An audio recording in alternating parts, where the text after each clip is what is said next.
So now let's get to our Maui Grown Manaʻo program. If you don't know him, you're in for a treat.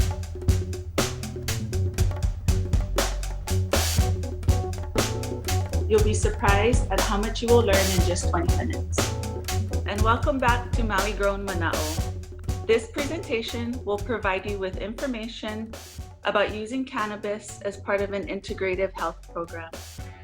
Now it's my pleasure to introduce Michael Bacchus. Hey, Anela. We're going to explore extracts today. Extracts have become an extremely popular segment of cannabis products, and they're a really interesting area of cannabis products, but they pose some challenges, and we'll explore the advantages and those challenges during our little get-together today, and then we'll answer some of your questions. So extracts basically take the active ingredients on the cannabis plant, the cannabis flowers, and concentrate them. And there are a lot of different ways that can be done, and the resulting products have their own features. In the old days, what would happen is you'd harvest cannabis flowers in a dry climate like Morocco or Lebanon or Afghanistan, and you would take those flowers, let them dry, and then sieve them through screens and collect the resin powder and press that into hashish. In countries that had a lot of humidity, whether it was Nepal or Thailand, if you wanted to concentrate the flower, you couldn't use screens. The humidity was too great. So what you'd do is you'd rub the plant with your hands and scrape the resin off and make that into temple ball hashish. In Hawaii, that's subtropical, resin collection has always been really challenging because of the humidity. And so while people on the islands have made resin products over the years, it's really takes a lot of work.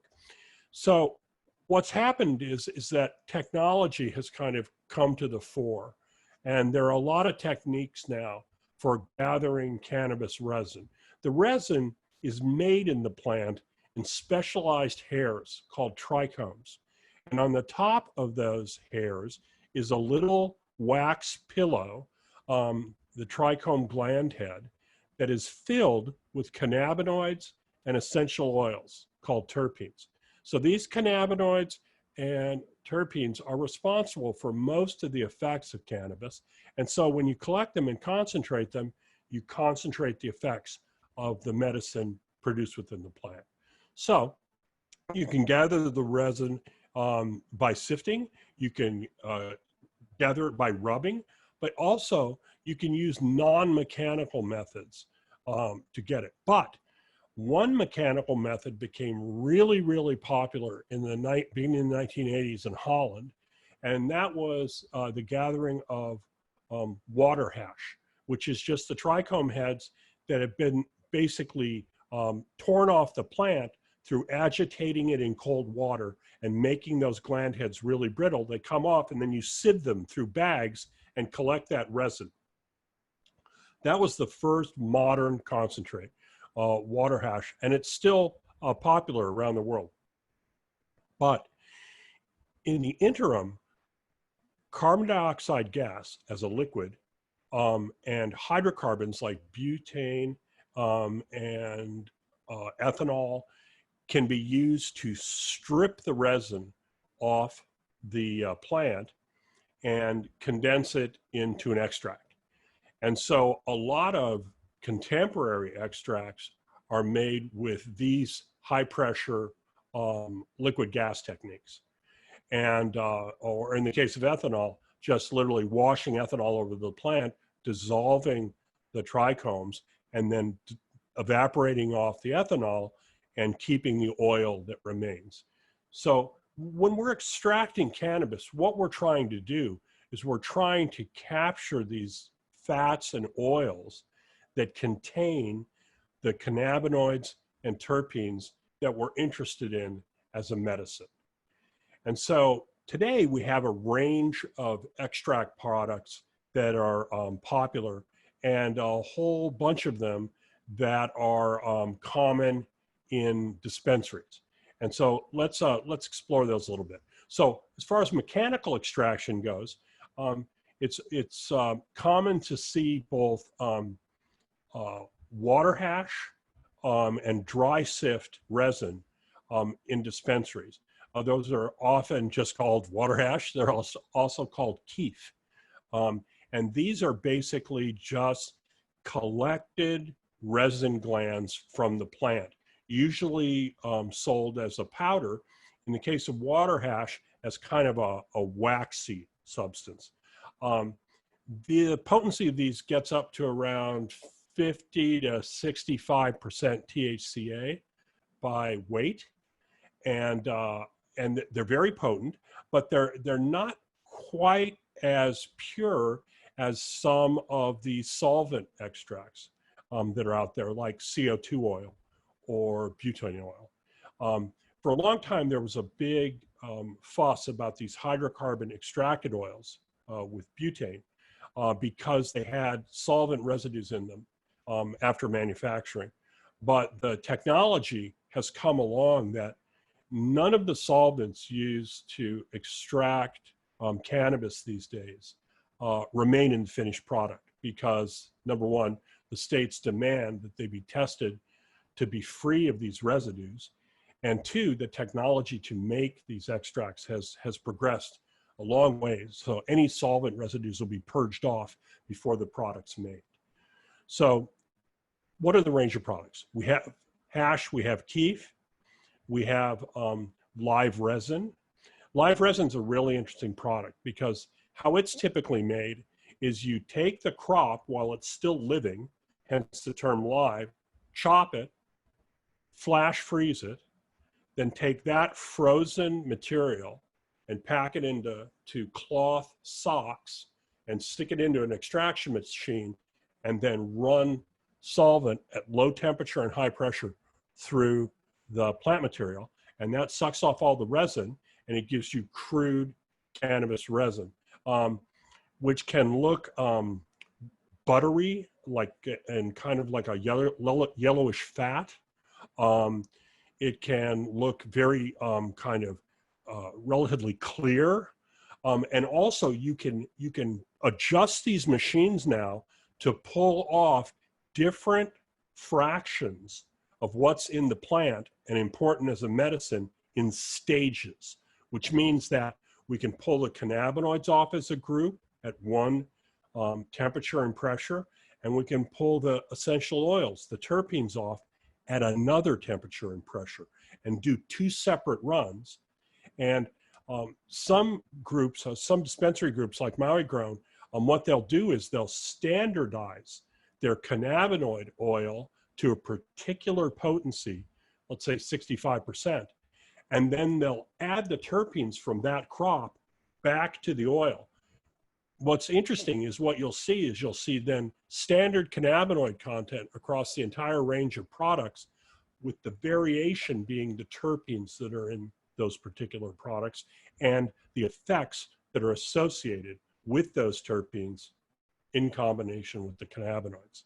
So we have this live resin product, and then we also can take the product and we can run it through a distillation apparatus, like a still, and we can make distillate, which is very, very clean, high potency cannabinoid oil that then, again, you can add the terpenes from the extraction process back to that distillate to get a strain specific distillate.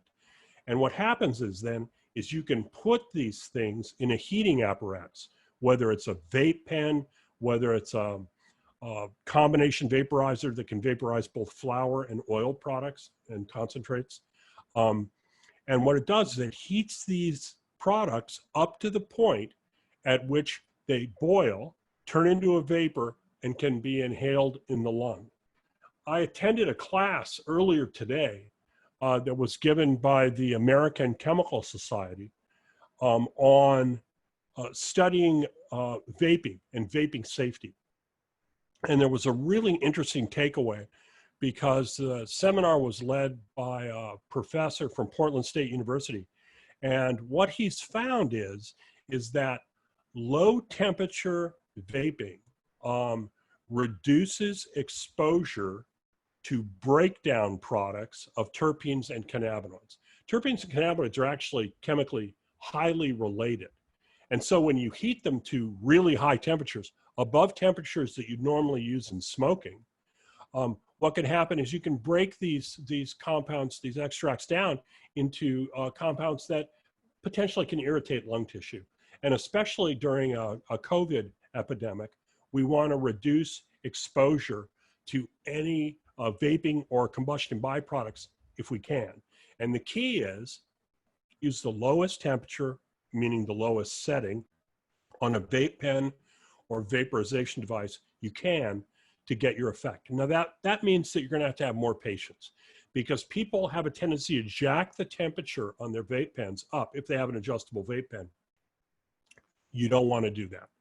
What you want to do is you want to read the instructions, find out what the lowest setting is for your vaporization device at which it'll work.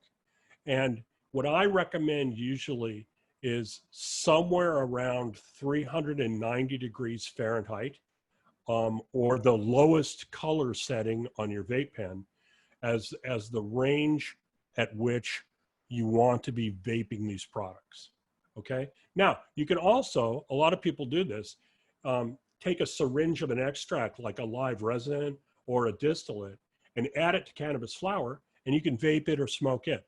The thing that was really interesting about this presentation from Portland State today is that smoking, shockingly, had the lowest rate of exposure to these breakdown chemicals than the higher settings of these vape pens, which was really a surprising result. I didn't expect to see that at all.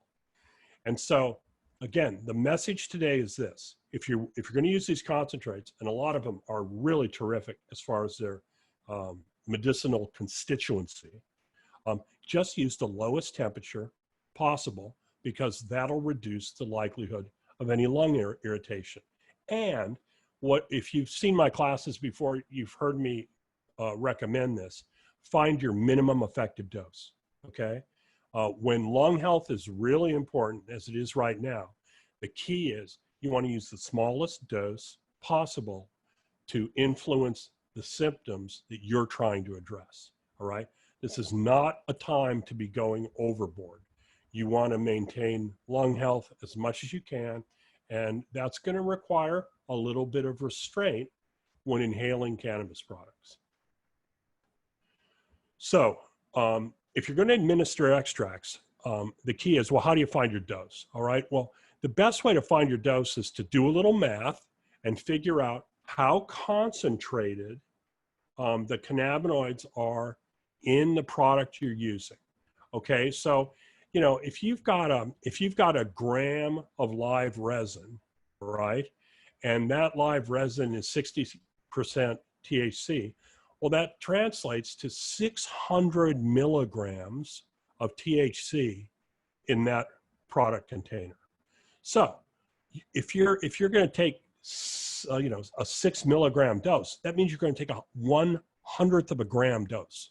Okay, and that's important, because getting some sense of how small these doses are when you're dealing with concentrates can make sure that you maintain good lung health and that you're not taking too much cannabinoid as a dose and ending up developing a tolerance to the effects of the cannabinoid. So the key is learn how to read the label. Ask your dispensary staff for advice on how to calculate dose, and then, try to hit that 5 to 15 milligram dose that I really am comfortable recommending to patients, all right? Now, there are patients who have developed a tolerance to the effects of cannabis out there who take considerably larger doses. My recommendation is, if you can, take a 2 or 3 day break and help your endocannabinoid system reset a bit so you can move towards smaller doses over time. It's really important. The other thing is, you don't really have to, you see, there's a lot of bad advice out there on inhaling cannabis, where people, take a dose and they try to force the vapor into every nook and cranny of their lungs through a thing called a Valsalva maneuver, which is kind of holding your breath under force. And they also hold the inhalation for too long. And my advice is just inhale. What I do is I sip vapor, okay? So I take a little bit in my mouth and then I inhale it into my lungs and then I exhale it, okay? I wait 5 minutes, see if I need more, and then I'll repeat as necessary until I'm getting into the dose range I want. But I'm really, really conservative, and I use my mouth as kind of the vessel for sipping the vapor into my lungs instead of filling my lungs by inhaling directly. All right. So that's just a little tip that I think you'll probably find helpful. Dosing extracts. The key is, again, to start to get a sense for how the vape pen behaves at the lowest temperature setting. Okay. What it's going to show typically is you're going to go through your oil at a slower rate, because it's not vaporizing it as quickly. You'll also find that these lower temperature applications of concentrates are higher in terpenes, so it's going to taste better, which is great. And it's going to give you more of the strain effect. You're going to get more of the terpene entourage rather than just breaking the terpenes down into what are called isoprene units and effectively pollutants like what is the methachlorine, which is one of the most common breakdown products of these oils at really high temperatures. The best tip also when you're dealing with extracts is you've got to keep them cold. The terpene entourage in them is really delicate. And so it's not going to respond to warm Hawaiian temperatures really well. So what I recommend is when you get an extract product, keep it in your refrigerator. If you're going to store it for a while, you don't go to the dispensary very often, or you don't get concentrates very often, you'll want to store them in the freezer. And then let them come to temperature, okay, sealed, so that you don't get a lot of condensation. And then use them. And what I typically do is, if I'm going through concentrates and even carts for vape pens, I'll keep them in the refrigerator to keep them in good shape, because I want to keep the terpene entourage intact. And at room temperatures, those terpene entourages are going to break down. In fact, myrcene, one of the most common essential oils in cannabis, has a half-life of about 45 days, which means if you sit it out at room temperature, a cartridge with myrcene in it, 45 days later, half of it's going to be gone. All right. So you can slow that dramatically by simply refrigerating it. So we have an enormous number of questions today. So I'm gonna move to questions here, and I'm gonna kick it back to Nella to help me through these questions. Okay. Hi, Michael. Hi. How are you? For every week and sharing all of the great knowledge that you have. Oh, well, thank you. Thank you. We do have a few questions, so let's jump right in. One is about an extract, and we talked about CBG last week in our Insomnia webinar. So this question has to do with how hard is it to extract CBG from cannabis as opposed to CBD or CBDA? It's basically the same. There's no particular challenge. The challenge is finding a plant that produces it. Okay, so the thing is that what happens with cannabis when it grows is the plant produces CBG first, and then enzymes in the plant that are controlled by genes convert that either into THC or to CBD. Sometimes in some plants, a reservoir remains of CBG that wasn't converted by the enzymes. And so that'll give you a strain that has a considerable amount of CBG, considerable being 2 to 4%. And typically that's in skunk varieties. The old skunk strains from back in the days are the ones that are noted for typically having the most CBG in them. And the reason you want CBG in whether it's in your flower or in your extract is it's great for pain relief. And so it, in combination with THC or CBD, can help analgesia, which of course is what you're looking for when you're treating pain. Here's another one in regards to extracts. Why would someone use a product like keef or wax to treat a medical condition? Oh, well, so you're just inhaling fewer combustion products. So the reason you use these extracts is what, like keef and hash and other extracts, all the way up to the oils and distillates, they have the advantages you can use less, so you're inhaling less material. Okay, I think of these things that all of them are basically you're inhaling particulate matter, whether you're smoking or you're inhaling an extract. When you have something where the concentration of the active ingredients is an opportunity to inhale less to get the same dose. So you can think of flowers as being a slightly diluted version of these concentrates. And the concentrates now, they go all the way up to, you know, some of these distillates can hit 90% THC or even higher. Matter of fact, I've got a small jar in my freezer upstairs of THCA that I extracted from a cultivar called Banjo. And the THCA tests out at like 98% THCA and 2% terpene. The advantage is you concentrate, you can use a smaller amount. That's it. Very good. This is one we get often at the dispensary. What is your opinion of Simpson Oil?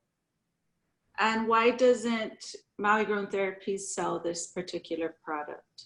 Well, they actually do. They sell FICO, which is a full extract cannabis oil, which is basically kind of a slightly cleaner version of Simpson Oil. That's basically the same idea. Simpson Oil is the crudest oil extraction and was the first oil extraction that became popular with cannabis in the modern era. I mean, hash oil goes back to the 1970s when the Brotherhood of Eternal Love was making it in Afghanistan from hashish. The downside that Simpson Oil has, I mean, as an oral product, as a broad spectrum product for treating certain ailments, it's a good idea and it works for a lot of people. The downside is when you have amateurs, well-intentioned amateurs making this, they're often not very good at getting the solvent residues out of the extract. And worse, they overcook the extract to get those solvents out. So what happens is the cannabinoids break down, delta-9 THC breaks down into delta-8 THC. It can oxidize from delta-9 THC into CBN and create all of these different compounds. Some of them are of medicinal utility. Some are definitely not because they're weaker as far as their medicinal utility. So while FICO oil can contain a lot of different compounds, you want to make sure it doesn't have that many breakdown components in it. You know, things that have basically been show up because you've overcooked the product. It's like keeping your cake in the oven for 2 days. It's not necessarily going to be what you intended. Okay, so I like really, really short, really effective solvent extraction of cannabis that gets as many compounds that are produced by the living plant and not a lot of these breakdown products, and then doing a really quick purge to get any kind of solvent out and having something that actually represents what's in the living plant. I think that's the healthiest and most medicinal approach to using cannabis medicines. Now, there are people who contend that some of these breakdown products are potentially helpful medicinally. I haven't seen the evidence to support it yet. I've heard of cases where the outcomes would support it, but I haven't seen evidence from any kind of trial or anything that would indicate that that's the best way to go. You talked a little bit earlier about a webinar you attended today with regards to vaping and using resins or vape pens. So how safe are oils, say for instance, live resin oils that Maui Grown Therapies sell? How safe is this to use with the Jupiter vaporizer that they also sell? Well, if you've got an if the Jupiter, I believe the Jupiter has adjustable temperature, does it not? You can, No, in other words, you can set how hot the coil is in the vaporizer, correct? some And, of them. yeah, Some yeah, of them. yeah. Those are the ones you want. You want to get a battery that has multiple voltages. You want to go as low in the voltage setting as you can, typically around through 3.2 volts to 3.7 volts. That's the low settings. Those were shown in the Portland State study to produce the fewest amount of isoprene units and these other breakdown products that potentially can irritate the lungs a little bit. None of these things are highly toxic, but they're mildly toxic. And so you want to reduce the exposure to them. So use the lowest temperature setting on your battery. That's the key. There's nothing inherently dangerous about the products themselves, only how you vaporize them. And so you just choose the lowest temperature. For me, if I'm going to use these oils, I'm going to get them in a syringe, and I'm going to use adjustable temperature flower vaporizer with a concentrates insert, like my Mighty. That's by far, to me, gives you the most control. Okay, In other words, I don't want lights on my vape pen telling me the temperature I want to use. I want a device inside the vaporizer giving me a readout of exactly the temperature I'm vaping stuff at. That gives me more confidence that I'm doing it the right way. So. Okay, very good. We have someone asking about frozen concentrates. If I store them in my freezer, how long will they stay good for? Depends how good your freezer is. My freezer goes down to minus 76 degrees. Most people don't have those. At most average freezer temperatures, you can keep concentrates in pretty good shape for over a year. Okay. In a refrigerator, I find 3-4 months. At room temperature, 60 days. So for today's questions and answers, we still have a list of them for you, Michael, and it looks like we're almost out of time. So you can let everyone know what you'll be doing next week when you join us for this webinar. Well, next week, Anela, we're just doing question and answers because we get so many of them. So we thought it'd be really fun to have just a half-hour question and answer session, and that's what we'll be doing next week. And I'm really looking forward to it because it's kind of like, it's like facing a pitcher who can throw all these different kinds of pitches. Our new live event series delivers free bite-sized information that you can use right now. There's an enormous amount of misinformation out there. You can build entourages for sleep, for pain, for appetite, anxiety. Well, amazing as always. It's really good to see you, and we will see you again next week, same time, same place. Hey, thanks very much, Anela, and thanks to everybody for coming by today. And we look forward to seeing you next week. And especially for next week, keep those questions coming. Thanks a lot. Mahalo.